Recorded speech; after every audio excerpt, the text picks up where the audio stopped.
Jim Marchand, who's running for U.S. Senate. I supported and endorsed him when he was running previously for Secretary of State. We don't know if he really lost or not because there was always a lot of cheating. But anyway, he's running now for U.S. Senate. And you were recently at Mar-a-Lago, and I'll let you tell us more.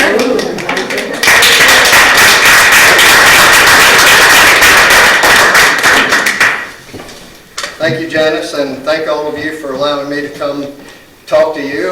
Yes, I was at Mar-a-Lago on December 21st. I had my fundraiser there. I had a fundraiser there. And Senator Tommy Tuberville, who knows him? Great patriot, one of the few patriots that really supports President Trump, endorsed me. He actually came and spoke and helped me out a lot. So yeah, if you've never been to Mar-a-Lago and you have a chance, I might have another one in March there. So the only problem is it costs a lot of money to do it. So it's the only problem. But we sold it out. We had a packed house. We filled up the white and gold room there at right off the pool. If you've ever seen the property at all. And we packed it, so it was a good fundraiser for me, and had a lot of great people there, and it was a success. So anyway, so as Janice said, I'm running for U.S. Senate, and today I'm going to try to convince you to vote for me. And is there anybody here that disagrees that our country and the world was a better place under Trump? Raise your hand if you disagree. Agree or disagree? Right. No. If you disagree, I'm sorry. If you agree that it was a better place, that's right. Agree it was a better place. Yes. Okay, good. So that's nearly unanimous. I didn't see anybody here that really wasn't for him. So it's no secret. I have endorsed President Trump, and I'm not, helping any of the other candidates. President Trump is my guy. We need him. I believe he's the only one that can pull us out of where we're at right now. Amen. And so with that said, look at our world and our country under the 4 years that he was president. It was much better than it is now. I mean, right now it's terrible, and it's going to get worse, unfortunately. But hopefully we can keep it from getting really bad. Like Janice said, the evil people, the World Economic Forum, the Uniparty, the cabal, whatever you want to call them, is going scorched earth. They know they're checkmated. They're just playing it out, and they're going to do as much destruction as they can, I believe, on their way out. So during those 4 years that Trump was president, look what he did. Lowered taxes.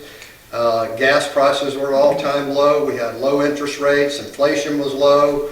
Everything was better, and that's even with a hostile Congress. Energy independence. Energy independence, right. And remember Paul Ryan and Mitch McConnell? Were they friends of President Trump? No. In those 4 years? No. And look what he did despite that. There's a lot of things you can do with executive order and just being a leader and doing things, and he did. Businessman, too. A businessman, exactly. There you go. He's run stuff. And so you think about that. But what would he be able to do if he had a friendly Congress? If he had people in the House of Representatives, if he had people in the Senate that supported him? Wouldn't that be amazing? Look at what we could do. We would have the most amazing economy the world's ever seen. And that's what we've got to do. And that's one of the reasons that I'm running, because he needs support in the Senate. Can you name more than 10 senators that support him in the Senate right now? Out of the 50 or whatever, 49 that we have? There may be 11. I thought it was like 5. I was talking with Senator Tuberville at my fundraiser, and I asked him, I said, is there more than 5 senators that, support you, what you're doing, and support President Trump?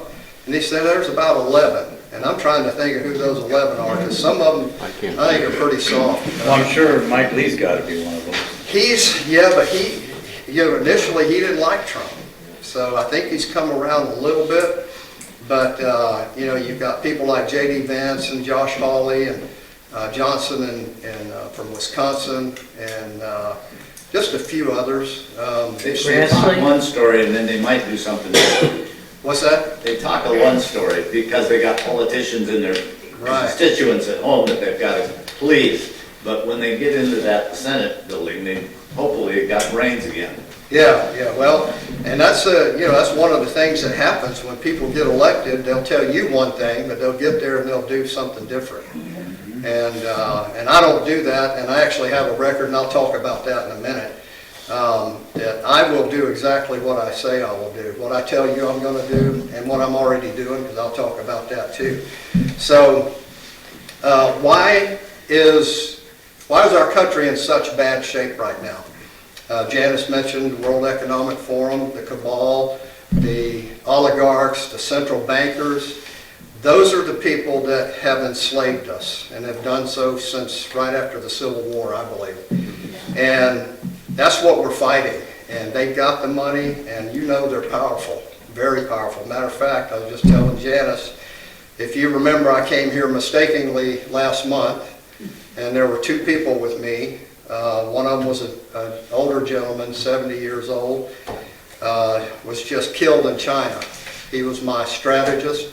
He was assigned to me by a group of people, a good group of good patriots from the intelligence community, and we were working on a lot of good stuff. And that's what he was doing over there. He was working to kind of try to stop the World Economic Forum and that whole cabal, and they got him. We shouldn't have let him go to China, but they killed him. Tell us more about that. How was he killed? They, you know how Breitbart was killed, Andrew Breitbart? Similar, there's a heart attack thing, and then they clubbed him. Fell on a third story Yeah. window. And I was talking to him seconds before it happened. I mean, it's very sad. The guy was a genius. He was a Patriots patriot. Just a great strategist, and a lot of my success was due to him. And he's living with me since December of 2020, right after the election in 2020 when I ran for Congress. A lot of people saw what I was doing with election fraud. I don't know how many of you are familiar with what I did with election fraud after 2020. I'll tell you a little bit about that. But he was assigned to me and came and it's been with me ever since. And so anyways, it's a sad time for me because, he was a great guy and a great patriot. He's one of the good guys and one of the ones that are helping us. And what he's done will help us, trust me. So, What was his name? What was his name? Paul Michael Wiebe, W-I-H-B-E-Y. Yeah, good guy. But he's one of these guys that are not in the forefront. He's very humble and just nobody ever knew him. He never wanted to, stick out. He never wanted credit for anything. He just was working. And so anyway, but so what type of representative do you want to represent you in Senate? You mentioned a businessman. Well, I'm a businessman. I started 3 successful technology companies in the 80s in Florida. I've been an executive for, from 84 to 2003 when I retired. And so my first business was a software business. That's important because of that knowledge. I was able to understand how they manipulate the voting machines. So that served me well. In '94, I started one of the first internet service provider companies. Who knows what that is? You remember dialing into the internet back in the 90s, 2000s? You had to go through your landline. Remember that? You had a modem. The sound, who doesn't remember that, right? And who doesn't remember the speed? I do. Anyway, so I started one of those companies. I kind of pioneered that technology because right in '94 when the browser came out, Netscape, if you remember that, I knew it was coming and started my company at the same time. And as a result of that, the Florida Department of Revenue, this was in Florida, by the way. I'm from Florida originally. So the Florida Department of Revenue, they wanted me to collect sales tax on all of my customers. And this will give you a little insight as to my mindset about keeping money in your pockets and not the government's pockets, right? And just conservatism in general. So they wanted me to collect sales tax and I disagreed with them. So I actually challenged them And, not knowing, I was kind of young and naive. I said, oh, I can fight City Hall. Everybody's telling me you can't fight City Hall. I said, watch me. I said, hold my beer. So anyway, challenged them, and I actually won. I actually beat them and stopped the sales tax on internet access in Florida. And today is why you do not pay sales tax on your internet access is because of what I did in Florida. I got a bill passed in Florida, and then all other 49 states, 57 if you're Obama, you remember that? 57 states, passed my bill, and that's why nobody in the country pays sales tax on internet access. Wow. So think about Just everything. Thank you. What's that? You just paid this. There'll be other fees that they charge, but just plain sales tax. Like if I, And what I did was stop sales tax on internet access. So to give you an example, I had, over 50,000 customers in my business, and, I charged $20 a month back then, 25 or 30, whatever level you got. And that's what you'd pay sales tax on. So, Gotcha. so now just think if everybody's paying about $50 a month for internet access. Is that about average? You think about it? Well, the sales tax on that's going to be probably what, $8 a month, and you got to figure there's at least 120 million households or people that have internet access through a company that would charge that. So that's, $800 million a month. That's a lot of money that stays in the economy and in your pocket and not in the hands of the government. So that gives you an idea of my mindset. So that's where I start from. So during that time also, I knew that I needed a lot of help lobbying the state of Florida, Congress, and other states, state governments to pass this law and pass other laws. And so I formed the Federation of Internet Service Providers Association, FISPA. And I was the president for the first 6 years. And most of the cyber laws that are in effect today were a result of what we did with that association. For example, squatting. Who knows what cyber squatting is? In the beginning, a lot of people would buy up Ford.com, IBM.com, just domains, and they would sit on them, and it's a trademark issue. So we had a lot to do with that and deciding things like that. The most famous one was there were some college kids, I don't know what university, but they registered PETA.org, P-E-T-A, People for Ethical Treatment of Animals, is the predominant organization that's behind that. And they had their website, one page was a cartoon, and it had people in a campground or in the woods, and they were eating tasty animals. That's what they called it. So they called their organization People Eating Tasty Animals. So it was funny. It was kind of humorous. But anyway, PETA said, no, we want our domain back, and they won. And we established some trademark laws within the cyber community. So I had a lot to do with that. The other thing I had to do with is Section 230. Who's heard of that? It's what the social media companies get to hide behind to censor you. Section 230, does that ring a bell now? I had a lot to do with writing that and coming up with that law, which was the Communications Decency Act. What happened was there was a group came to us and said we're being discriminated against, and I'm a constitutionalist first and foremost. Everything, number one,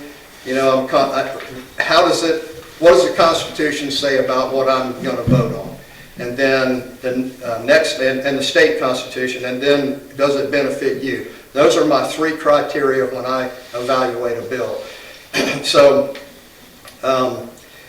anyway, we Communications Decency Act came along, and in Communications Decency Act is Section 230.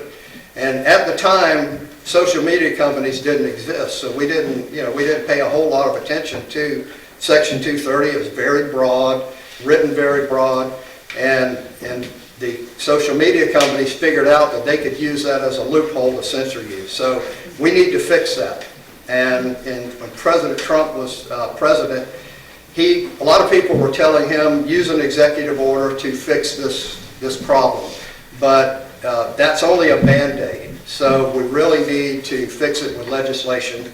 And I had some extensive conversations with Mark Levin, who's heard of him, a brilliant lawyer that has a TV show on Fox, and then Ted Cruz also. So I was with them one weekend, and I had the opportunity to talk to them about this.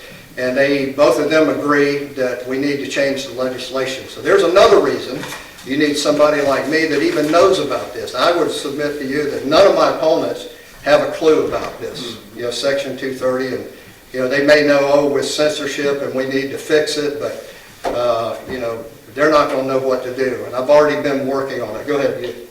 The experience is just being in the trenches, or you have some legal experience in the background? Nope, being in the trenches. I am not an attorney, and thank God. I don't feel, I hope none of y'all are attorneys. I don't mean any offense by that, but we got enough attorneys up there. We need business people that do things, and so that's what I'm doing. Even as a citizen, I'm doing things to benefit us. And imagine what I can do once I get in Senate. And that's why I'm running. And I'm doing things. So. And I want to say that was one of the things that really impressed me when he was running for Secretary of State, because he was already working on election integrity before. Right.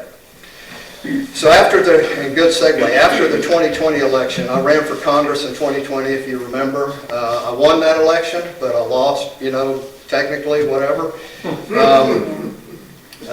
And I knew it. And so I started on November 4th, 2020, set up a war room. I got a suite at the Venetian, along with President Trump and his group of lawyers and people, and started investigating, how they cheated. And I took the cyber section. They did all the analog stuff by, seeing how many people were in a house registered to vote in the same address, that kind of thing. And I did all the cyber stuff. I brought in a lot of cyber people, and it got noticed, and that's where these people came, these mysterious white hat people. They showed up. They showed up at my door, and they said, we're here to help. And of course, what am I going to say? First of all, I'm always leery, right? Had to make sure I checked them out, and I got comfortable with them, and then we started. So anyway, and then Paul Michael, the one that we were just talking about, was assigned to me. He basically moved in December of 2020, and we went to work. So I started working on election fraud.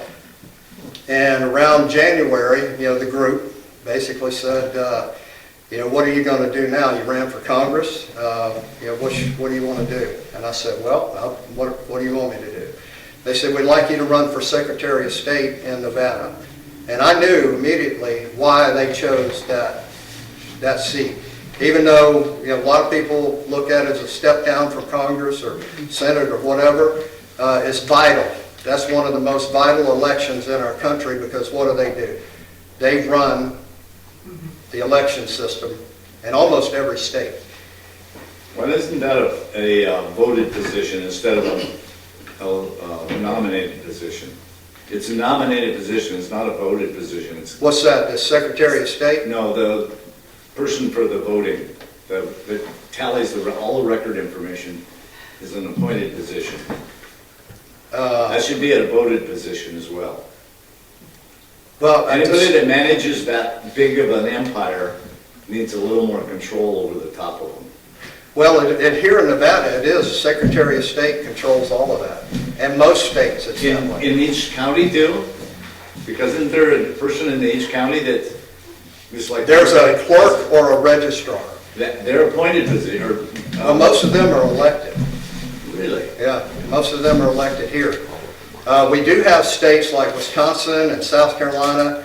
They have commissions that are set up by the legislature that have the authority, and that's bad. So the Secretary of State that is elected don't have the authority. Here in Nevada, we do, as a Secretary of State. I was told that person, that lady that does it for Clark County is an appointed position. Yeah, so for Clark County and Washoe County, they are appointed by the county commission. You're right about that, yeah. They're appointed, yeah. That's wrong. Yeah, it's wrong, and that's something we would definitely like to change. That's something that I would have advocated. I didn't have, as Secretary of State, I would not have had the authority to just do that. We would have to get legislators to pass a bill to change all of that, which is, that's a challenge right now because of the cheating that's gone on forever here. The Democrats control everything and have for years and years and years, even when the Republicans were in the majority. And I tell you that for sure. So anyway, they said run for Secretary of State, and I knew why, because back in 2004, George Soros and Harry Reid spent tens of millions of dollars on this is what they call it, the Secretary of State project. This is back in 2004. And what their goal was to get their Secretaries of State elected in every key swing state, of course, but every state that they possibly could, to get a Democrat elected Secretary of State, and it worked, and it happened. And we had Ross Miller here in 2006. We had all the other bad ones that a lot of them are still there. In 2006, that's when the machines got brought in. So this group said, okay, we need to counter and reverse what they did. We want you to run for Secretary of State, and we want you to put together a coalition of other like-minded candidates that believe in paper ballots, single-day voting, paper ballots with anti-counterfeit measures. Get rid of ERIC, the Electronic Registration Information Center. Who's heard of them? Yep. That's the company that George Soros set up that manages the voter rolls in 31 states, at least 31 states. And because of what I did, and I'll describe this in a minute, we exposed them, and we so far have gotten about 7 or 8 states to throw them out. So that's good, and that's because of what we did, what I did with this coalition. So they said, set up this coalition, recruit candidates along with yourself to run for Secretary of State, and I did. And we had as many as 20 candidates around the country that ran for Secretary of State in 2022 that came under my coalition. And what we did with the coalition is we went around to cities, about 50 of them. We did 50 forums where we educated people in each one of these cities and talked about election fraud and how they did it, and more importantly, solutions. How can we fix it? So that got a lot of notice, and Steve Bannon. Okay, I was on his show like weekly. I mean, just almost every week, talking about something with this coalition. So he was a big supporter. So anyway, so that's what I did in 2022, along with running for Secretary of State. So I'm stepping up to do whatever I can to save our country, because it's a job just to run for office. Much less run a coalition also.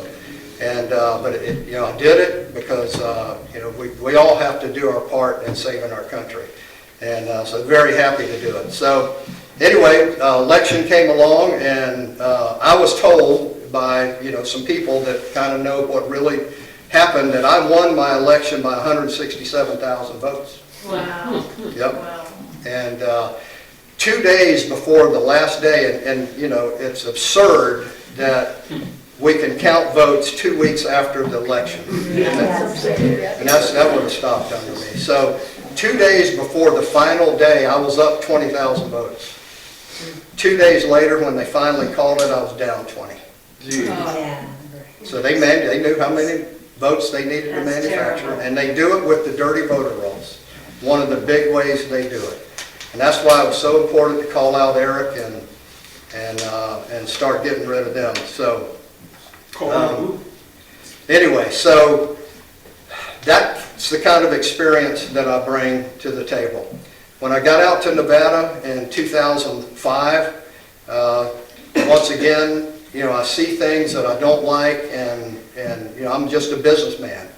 And finally, I decided, okay, let me try to run for office and see if I can do something. So in 2016, I ran for Assembly here in Nevada. That's the State House, if you don't know what that is. A lot of times they call them House of Representatives or Assembly. And One, I've represented District 37 in Las Vegas. That's part of Northwest Summerlin area. Sun City, Summerlin is a retirement community there, very large, very patriotic, a lot of great people there. So it was a Republican district, no doubt. And I won. I actually challenged a rhino who had the seat. He was a Republican, but he was beholding to the cabal. And we have a cabal here in Nevada. You know, don't think we don't. We got one here. And but I beat him, what is it, 63-37%, I think, in the primary. So that was a good win. The people were tired of, the rhinos, the Republicans in name only. Went on to win, beat the Democrat by 8 points or something like that, and served in the 17th session. And during that session, who's heard of Matt Slatt, American Conservative Union? Yep. CPAC, he does CPAC. Well, his group, American Conservative Union, ranks legislators all over the country based on how they vote. You know, if bills that come up, if you vote for them that are, you're conservative, then you get a high rating. And I was the only one in the whole legislature, Assembly and Senate, that got in the 100% range, or got in the 90% range. Wow. So I was like 90, 93%, 92%, something like that. And what that tells you is that I'm not beholding to the cabal.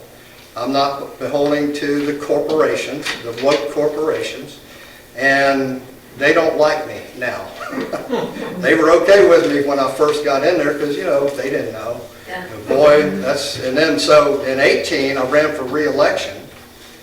And remember, we're in a Republican district.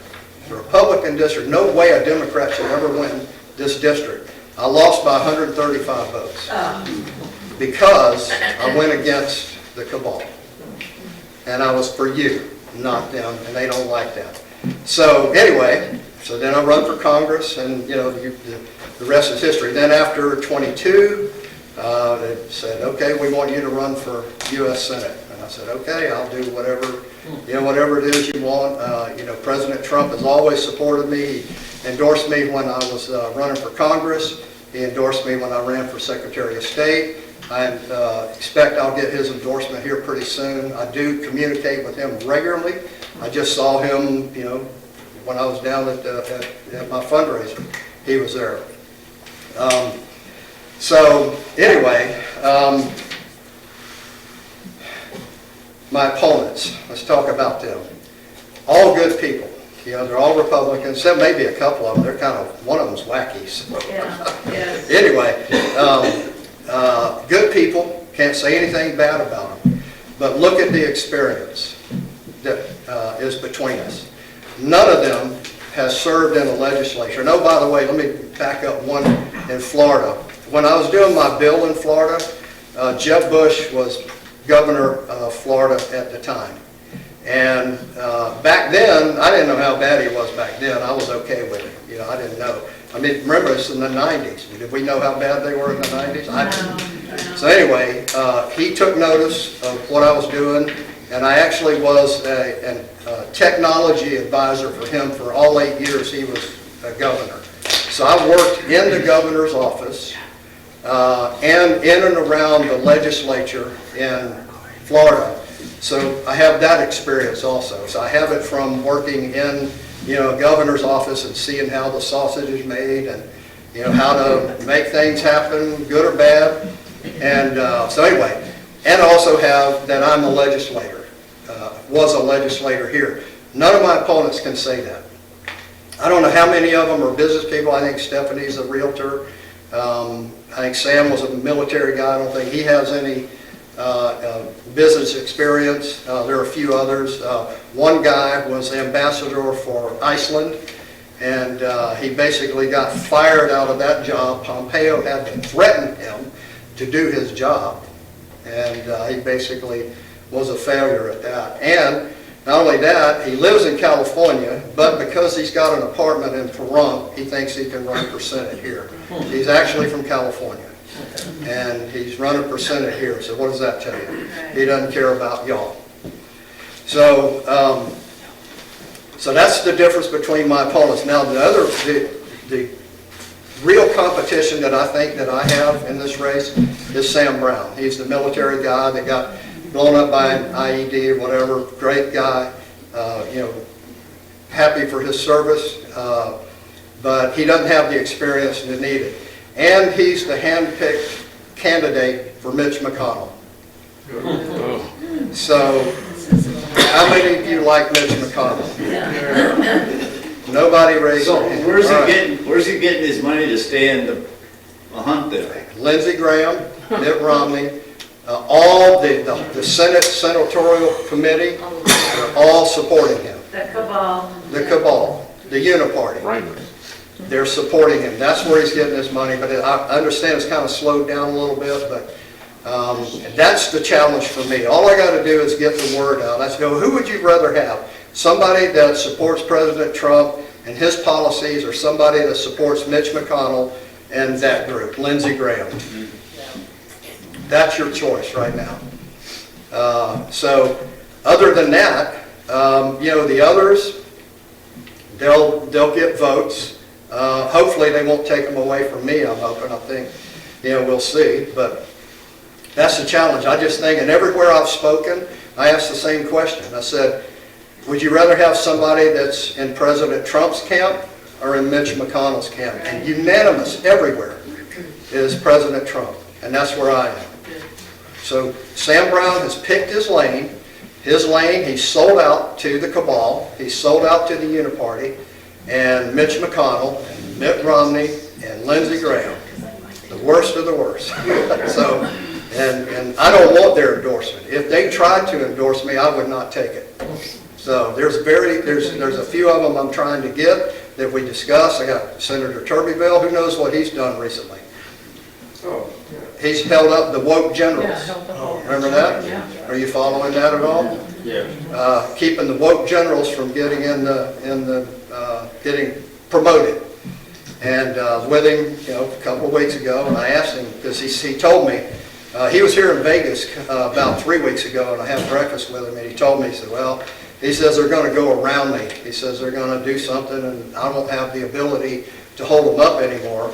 And then when I talked to him a couple of weeks ago, he said, I'll start again. He said, don't worry. So he's a good guy. He's somebody we want to support, and I'm proud to be backed by him. He has endorsed me, and we're looking to get a few more. I'm talking to Marsha Blackburn with Tennessee and a few others, and we'll see. But that's the group that I'm aligned with. So, there's a clear contrast of who you get to vote for. It's basically Sam or me, or you got a couple of others that, really don't have the experience and are just doing it for the, just to run and things like that. You have to be able to raise money also. And that's something that I've done. When I ran for Congress in District 4, right here, this district, I raised nearly $2 million, and that was unheard of for this district. So I know how to do that. The other thing you have to have is name recognition. And I have, the top name recognition in the state, because I'm the only one that has run an election run a general election statewide. No other candidate in this group has done that. So you got to have name recognition, and unfortunately, a lot of people out there aren't as informed as you are. They don't participate like this very much, and they just go on name recognition. They say, oh, I remember that guy. Yeah, I remember saying he's a patriot or whatever, and I'll vote for him. That's unfortunate. I wish people were informed like all of you were, but it's not. It's the way it is, and you have to have name recognition. And I've got the top name recognition in all of this group, because I'm the only one that's run a general election here. So anyway, Have you been campaigning around the whole state so far? Or oh, is yeah. that, okay. Yeah. I've been up to Reno a few times, and matter of fact, Michael McDonald was here last month, He and I are going to do a tour here in the next week or two. We're going to do another whole tour around the state. So we've already talked about that. We're going to start. So yeah, so we're doing that. I know how to do that because I did it when I was Secretary of State. I went everywhere. And you got to have that knowledge and experience, and I have that, and I'm very energetic. You won't outwork me, nobody will, and I have a lot of energy, you know. So I'm up for it. Plus, you know, here's my motive. My let's see, great, maybe 4 greats grandfather is Robert E. Lee. Really? Yeah, my 7th great, probably the 7th or 6th or 7th is Martha Washington. So it's Martha Washington, they had a daughter, and then a couple, and then Robert E. Lee, and then a few down. And Yeah, I see the resemblance. well, the media doesn't like this. By the way, when I was running for Secretary of State, I had the honor of Chuck Schumer. Who knows Chuck Schumer? All right, evil guy. Definitely. And I don't care if he sees this. Very evil. He knows.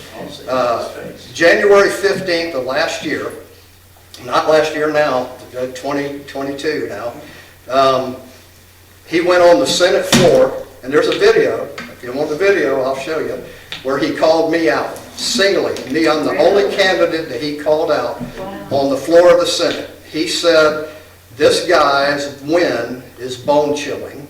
He said he is the biggest threat to democracy in the country. Good thing we don't live in a democracy. I know, that's right, that's right. How can they get away with that when Sidney and Giuliani, you know, got called up on charges for talking like that? I know. Just for saying I this know. was fraud going Because on. he's a Democrat. That's right. Well, what that was it was his signal to all of his group, you got to go after this guy. So I was ambushed by CNN twice after that. The New York Times did a 25-minute documentary on Steve Bannon and me.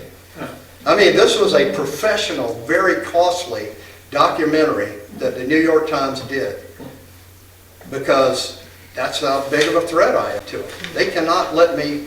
I'm not going out of the country, by the way, so, and I'm not suicidal. For the record.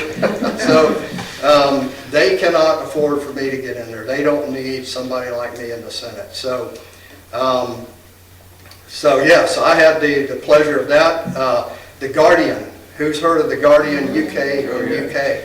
Why would a newspaper who is the mouthpiece for the World Economic Forum be interested in a Secretary of State candidate in Nevada? They did multiple articles on me, hit jobs. Everybody. George Stephanopoulos, Nicole Wallace, NBC, lost her mind when President Trump called me on the stage in 22 in Minden. I actually got up, he called me up, I stood there with him, and she lost her mind. And basically said that I'm the devil incarnate, and I got to be stopped. Mother Jones, who've heard of that group? They did a colonoscopy on me.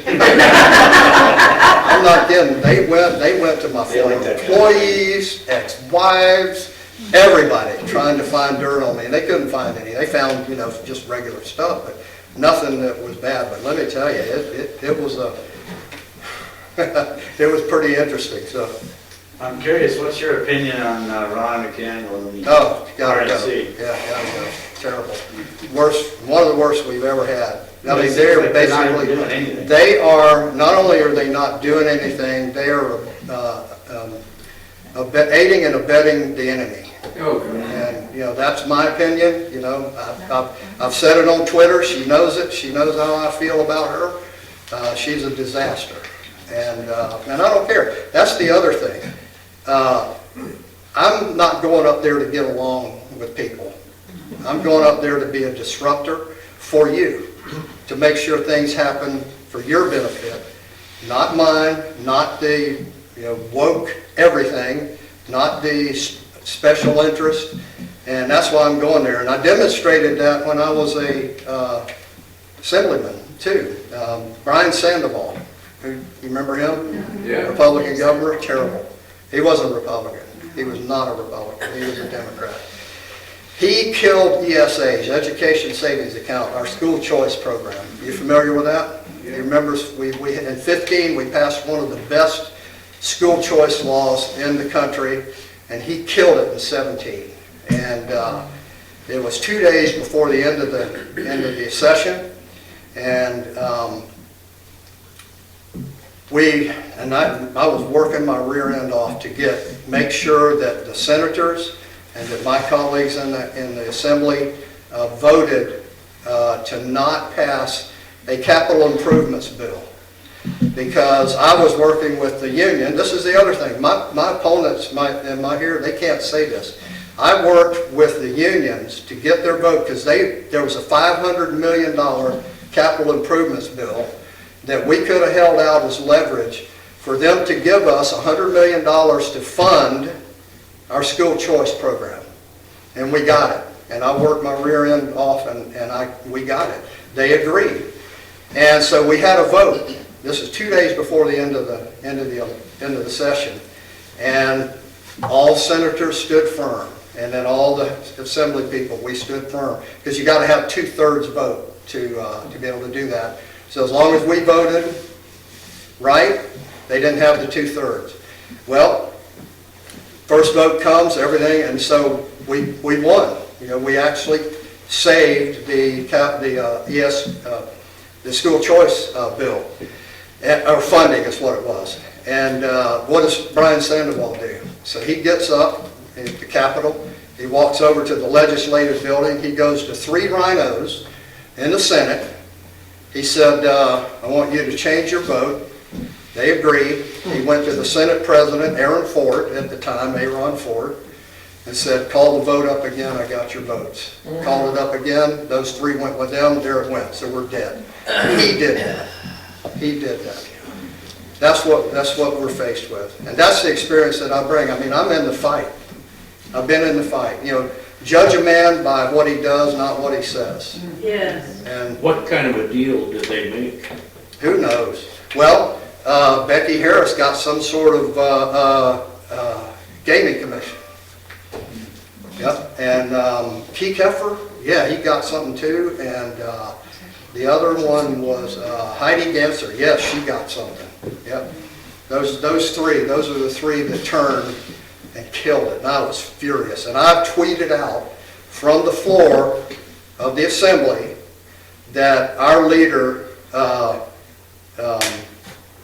failed. I was trying to think of what I said. I said, so what it was, Victor Jakes. Who's heard of Victor Jakes or RJ? He writes with RJ, fairly good. He said, well, you know, when the vote was happening, once the Senate voted, it was not over, because now the assembly has to vote, and you know, it didn't matter what we did at that point. But he said, well, I guess we'll have to see how the assembly votes to see whether the bill's dead.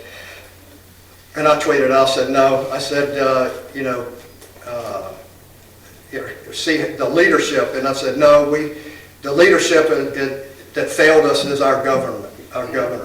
And tweeted that out. Boy, he didn't like it. He called over to our majority leader and basically came over and he says, the governor would like you to shut up. Basically, I said, well, you tell him to go pound sand, in other words.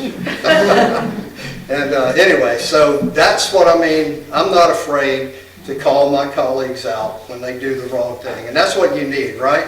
You want somebody that's going to go up there and not do anything on your behalf. I don't, and I'm not going to do that, because I have skin in the game too. You know, I have a family, and I'm sure you have children and grandchildren. Can you imagine what kind of country we're going to leave them if we don't do something? Exactly. It's terrible. So anyway, good question. Oh, I just wonder who is more tenacious or has a thicker skin, you or Trump? I appreciate that. Thank you.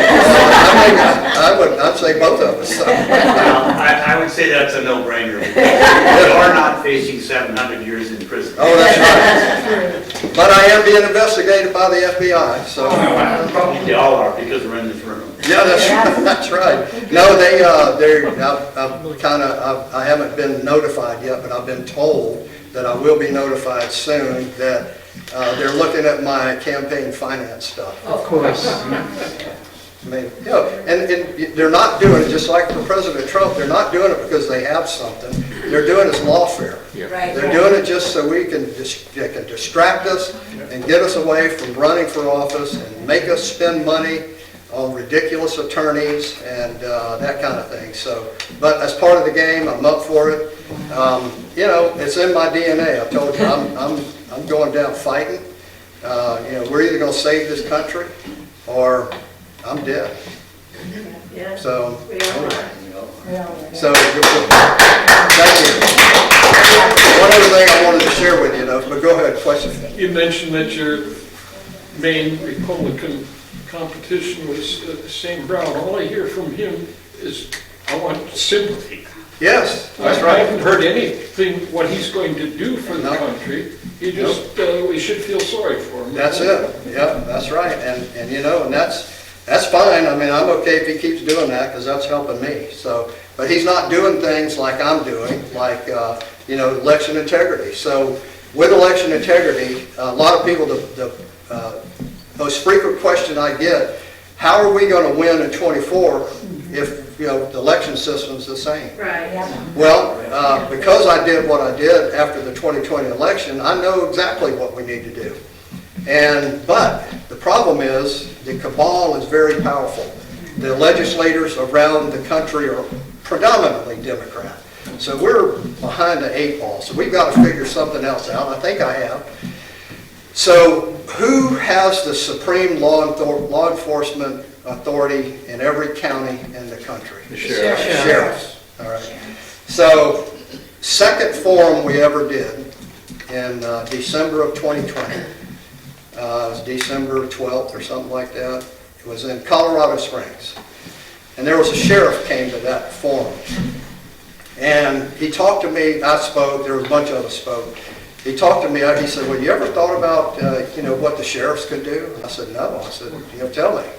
And he said, well, you know, we have a lot of authority. We can, you know, if we think there's a crime, we can get ahead of it. You know, we can be there to stop it. You know, if they get a tip that there's going to be a bank robbery somewhere, then we can be there. And we can be there waiting on them. And so it started making, we both, you know, were thinking, you know, this is the same thing. You know, we know a crime's going to happen.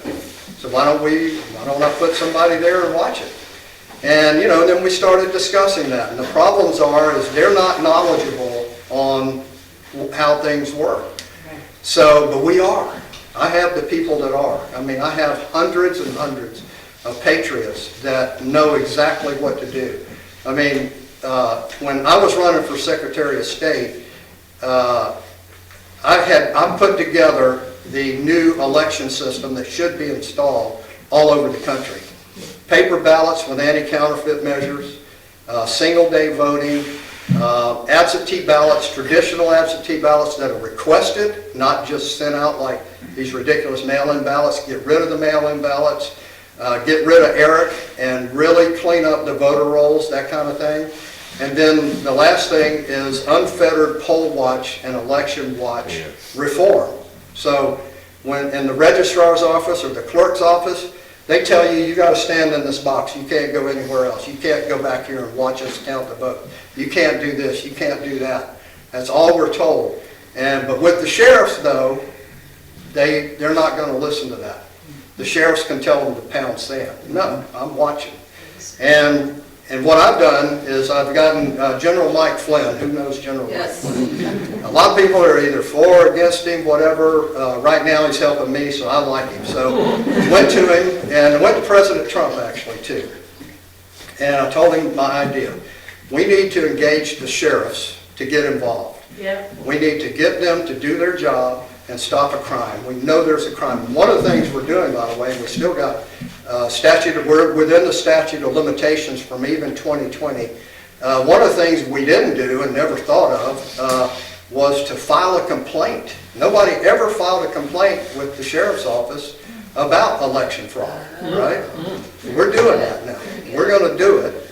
And They must have realized it, though. Why did one of their own people file it?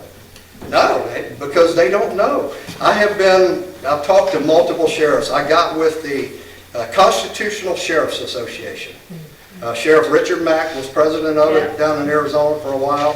He's not anymore. But we're working with the others, and we're trying to get this movement going, and we're making some progress right now. And it's going to cost a lot of money. Who's heard of Dick Morris?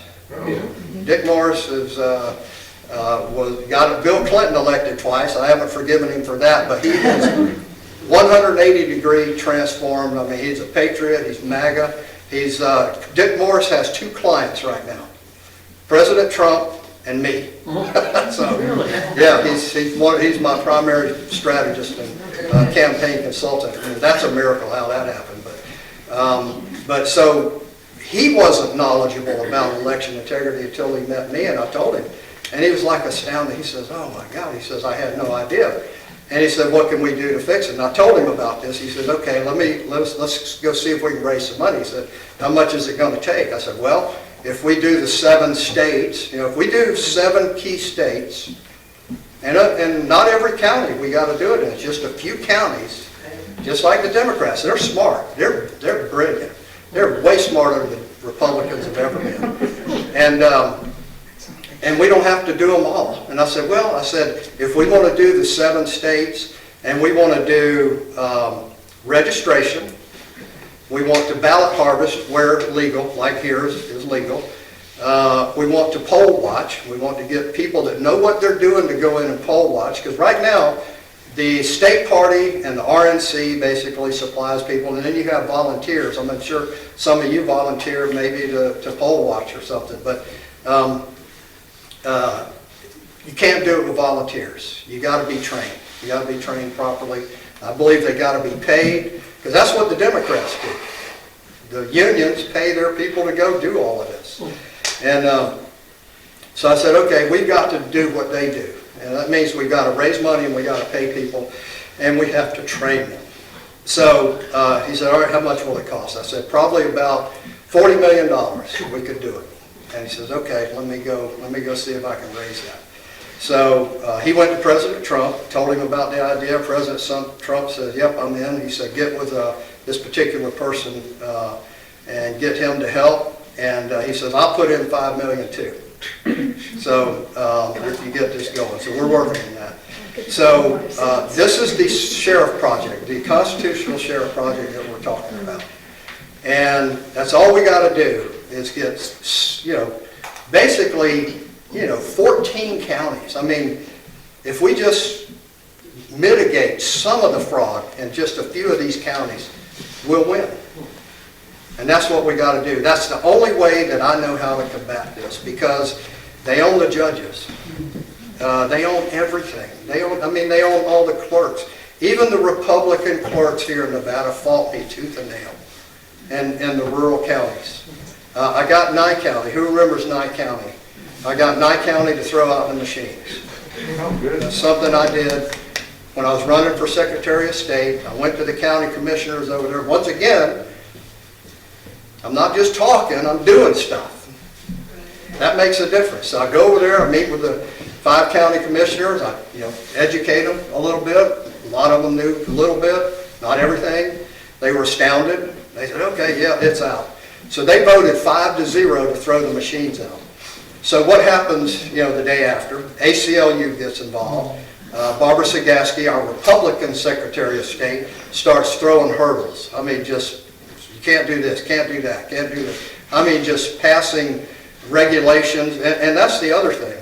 When we as legislators, and this is something that none of my opponents will even have a clue about.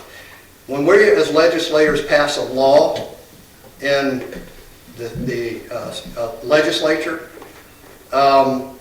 even if we intend that law to be a certain way, it has to go through these regulators. And they write up the regulations for these laws. And that is the worst organization in the government. We need to clean that out, not only here in Nevada, we need to clean it out in the United States Congress, because they pervert everything, every law that we do. And they add on all of these ridiculous regulations. That's the other thing I love about President Trump. And one of the reasons he was successful in his first 4 years was he got rid of 10 regulations to every new regulation that they installed. And that's what we got to do, because when you throttle business, you're killing our economy. And that's the design by the World Economic Forum. That's what they want. Yeah. So you need people in there that understand that. I understand that because I fought them. I had a bill in the Assembly. It was a constitutional amendment bill, or the concealed carry constitutional bill. We were going to be a constitutional carry state. That was my bill. And I went in and I worked with the LCB, and they fought me tooth and nail on that bill, wording it the right way. And but it didn't get, I got it worded the way I wanted it, but it didn't get heard. The Democrats wouldn't hear it. So we're not a constitutional carry state. So anyway. The sheriff's office, that they are usually a voted Yes. sheriff. Yeah, good point.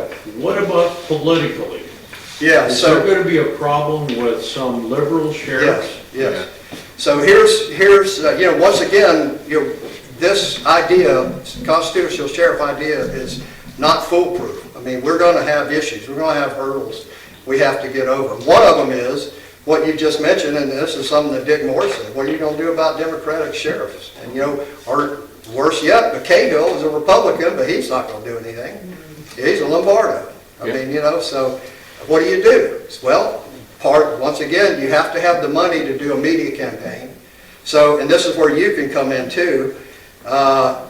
Once we come out with this, and the other idea was when President Trump would come to each state, and he'd have a meeting with all the sheriffs, and he'd basically say, here's what I'm doing, are you in or out?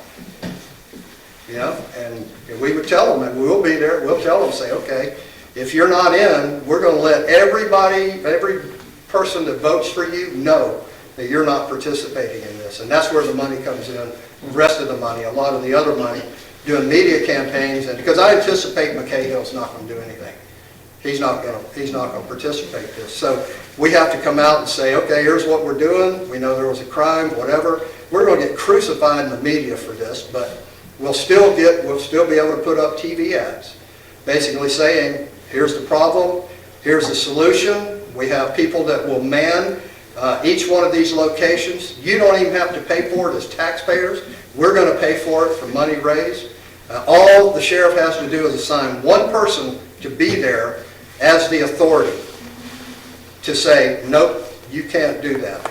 Because we'll tell the sheriff, nope, here's what they're doing. And so we've got to have that, we got to have the money to do that. So that's a good question. So we thought about it, but how do you overcome some of these hurdles? So we're trying. That's the thing we're doing. So anyway, you had a question back there? No, I was going to ask if there's something we could do to help spur on this sheriff's thing. Once we get this going, and if McCahill doesn't participate, I want everybody to call him and say, why aren't you doing this? And if he hears from everybody, if he just gets inundated from the people, and he, just tell him, says, I'm not voting for you again if you don't do your job. You're not protecting me. Indeed, we shouldn't have been voting for him in the first place. That's right. Stan Knight would have been great. It'd have been better, yeah. Okay, here's the last thing I'm doing. You're talking about solutions. The dollar is worthless right now. Who would like to go back on the gold standard? Yes, amen. All right. I've been a huge proponent of this forever. So anyway, when I was in the Assembly, I had a bill. It was called the Nevada Gold Bond Bill. Now in Nevada, we dig up 160 tons plus gold every year. Right here in Nevada. #1 in the world almost. Yeah. 160 tons a year. We ship that gold out and have it processed, and we convert it to fiat dollars. Why do we do that? That's crazy. That's insane to me. Because the gold is far more valuable. So I had a gold bond bill to keep the gold here and actually have our bonds, Nevada bonds, backed by our own gold. And I had a bill, and I put forth the bill. It made worldwide news. I had trillions of dollars of money just waiting to buy every bond that we had. We would have cut our debt in half if I could have done that. They were willing to pay $1.25 for a dollar bond. That's how valuable it is. That's how much sense this makes. And once again, the Democrats would not hear my bill. So didn't get passed, but the idea was there. So that started the process to think, well, how do we, what's the problem? Our dollar has been devalued over the past, 50 years, dramatically. I mean, you think about how much groceries is in your basket. $100, 10 years ago, you would have filled it up. Now you got 2 or 3 items, right? So that's a process of the World Economic Forum and the central banking and the Federal Reserve policy. And the reason is we're not on gold. Our money is backed by nothing. So I said, okay, what do we do about it? All right, so we came up with, what are the challenges? You can buy gold, you can buy a bar of gold, you can buy a gold coin for $2,000, but how are you going to trade it? How are you going to go circulate it, right? So we came up with this. This is actual gold. Actual gold. This right there is worth $20 right now. $10, so that would be... But are the stores familiar with it? They will be. They are. A lot of people are taking this. But think about this. What's going to happen? How many of you believe that there might be, that our economy might fail? All right. What are you going to do? You've been asking the question. What are you going to do when our dollar is worthless? And by the way, this is what my buddy was doing in China. And he was in Dubai a couple of weeks before that. This is a direct threat. This is a stake in the heart of the central banks. It's a stake in the heart of the WEF. And they know it. Well, they want you on plastic so they know what you're doing. That's right. This central bank digital currency that's coming is a disaster. They do not want you to have this because now you can trade with this. And I would say buy these because what are you going to do? So let's say let's say 6 or 8 months the dollar's gone. We're going to lose the petrodollar. The BRICS nations they're already doing it. They're already doing it. We need to lose it and go back to gold. How do we get those? Well, I sell them. So I can tell you how to do it. But these, so if the dollar does fail and you have gold, let's say you have a silver or American Eagle $2,000 coin or whatever, what are you going to do? If you have these, at least you've got something to barter with. Yeah. Right? That's right. And you've got gold. You've got gold. So this was an idea that we came up with back in 2018. We're trying to figure out, after they killed my gold bond, we said, well, what can we do? We need to get money circulating. We need to get gold circulating. This is why my life's in danger. They just killed my buddy. But, I don't care. We got to do it. And but this will save you. I'm telling you, this will save you one day. Is that durable? Is it what? Is it durable? Yeah. Here, you can bend it, you can crumple it, you can do whatever you want. Yep. Fold it. Yep. Where do we buy them? Stores From me. super quick. I can tell you where to get them. Yeah. Stores. Yeah. So go to right now until I get my website done. Go to jimmarchand.com/Goldbacks. Goldbacks. jimmarchand.com Goldbacks. Click on the email link and send me an email, and then I'll tell you how to get them. But like I said, these are actual gold, and this is going to save us. So anyway, there's a lot of the BRICS nations are looking at this to be their currency. So is there $20 worth of gold in there? Yes, $20 worth of gold. How many carat? 99.999, whatever. It's like the best you can get. Yeah. and it's just between these two Mylars. If you feel the difference, this one's a lot thicker. This is the $50 one, and that's just a denomination. It's not $50. I mean, the $50 one is 50 times 4, so that's what this is. So altogether, these are, you know, this whole stack here is about $500 worth of gold.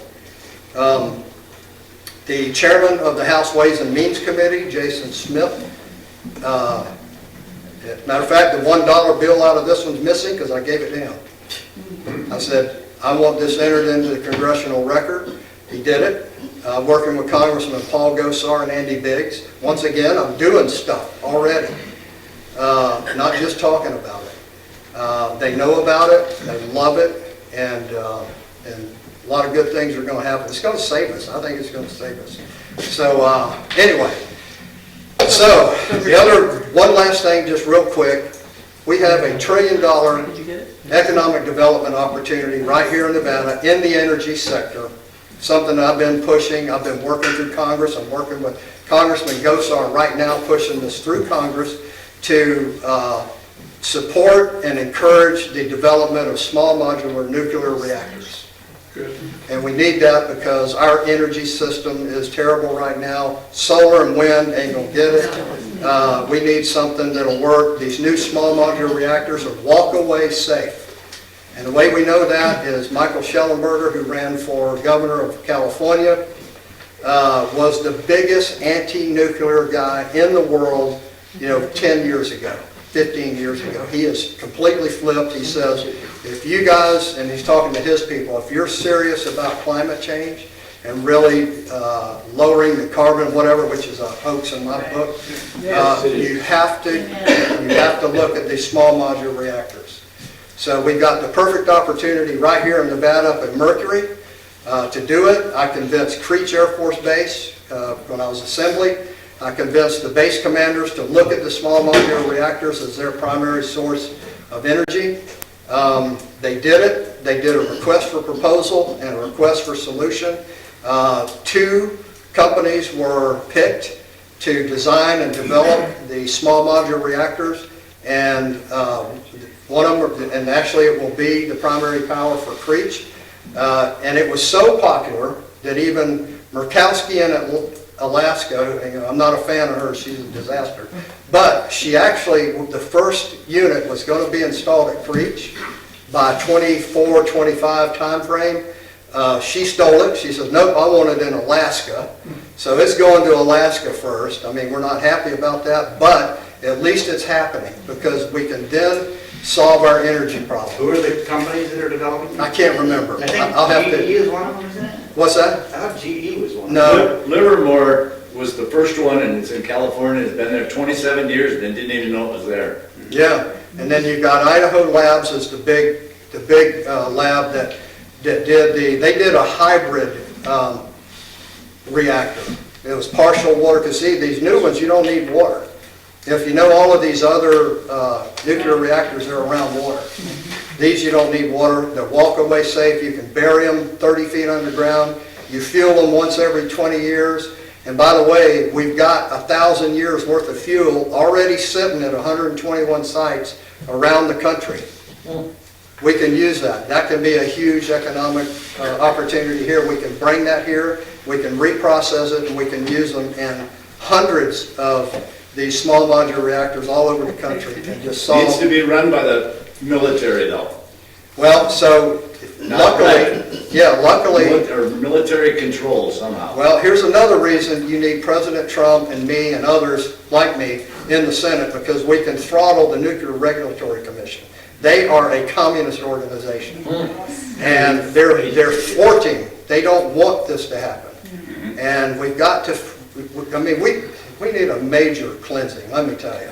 So if we do that and get the right people in there, we can do it. I mean, and President Trump knows this. He actually, because I went and met with Rita Barronwall. She was the #2 person in DOE. I went to Washington and met with her, told her about my plan. I want a reprocessing plant here at Mercury, and I want a lab. I want a national lab just like Livermore, like Idaho Labs, whatever, out at Mercury or Lothrop Wells, we're right next to it, to research and develop all kinds of energy technology, including Tesla. So there's a lot of opportunities there. You know, we don't necessarily, you know, small modular reactors are good, but we have other technology that's better. And we just need people, we need to get the stinking evil people that want to destroy us and enslave us out of the way. And I'm telling you, we've got the technology so nobody will be sick anymore. They're just, you know, they're keeping us sick on purpose. Amen. And power companies, Oh, they'll fight us. And also, one thing I was surprised, I thought I would have an ally with, I forget what it's called, but it's one of the nuclear associations in Washington. Oh my gosh. I met with them and I was a little naive. I said, oh, they'll love these small modular reactors. No, terrible. So, I mean, we got a lot of problems. We just need people in there that know it and that will do something about it. So anyway, that's pretty much it. So did I convince you to vote for me? Yes. That's all I wanted to hear. So I have a lot of solutions. So and I need your help too. First of all, you got to vote for me. June 11th at the primary. You got to tell 20 people to vote for me. Let them know that Sam Brown is bought and paid for by Mitch McConnell. Yep. And I'm not. So, and yeah, vote for me, get me in there, and then let me work on taking out Jackie Rosen, because that's a disaster. So we do that, and we're going to be in good shape. So if you have any more questions, I'll take questions. 2 questions. One, did you bring any yard signs with you? I do have some yard signs. I have your old one, but I can't reuse it. Okay, So keep dates. Yeah, keep dates framed, because Yeah. I don't have those, but I got some yard signs. Second question is, a couple times you referred to people being assigned to you. Yeah. Who assigned? I don't really know. I mean, honestly, I really couldn't tell you if I wanted to. Fair enough. I just know that there are some people that have our best interests at heart, that want to stop the cabal, what's going on with the World Economic Forum. And you hear people like Klaus Schwab and George Soros. I mean, they're puppets. They're puppets for the people that really control that. I mean, a lot of people don't even know who they are. I don't even know who all they are. Malik Brown. These are evil people. I'm convinced they're not human. Yeah, I mean, that's very possible. You can't do what they do to children and be human. Hillary's one of them. Let me tell you, I'm convinced they're not human. And I'll tell you, when I first met Mike Pence, and at the time I was in the legislature and went to Washington, and he happened to come meet, the legislators and other mayors and county commissioners that were there. Who was this? Mike Pence, Vice President under Trump. And when I first met him, I got this dark, it was just dark. I looked in his eyes and it was black. And I'm thinking, I don't want to see this. I like this guy. But I noticed. And I didn't, I'm thinking, nah, I can't be. I'm mistaken, whatever. But now, I think I'm right. Really? I think I'm right. Yep. He's a bad guy. Yep. Don't believe it. And I just got that. I'm Americanized. That's what I am. I'm America first. And my goal is to save our country. So, the people. we the people, that's right. So anyway, any other questions? Where's the video going to be available? What's that? Where's the video going? Can we forward this video to? Yeah, you forwarded me, I could, yep. But thank you so much for Thank you, and coming. thank all of you. down.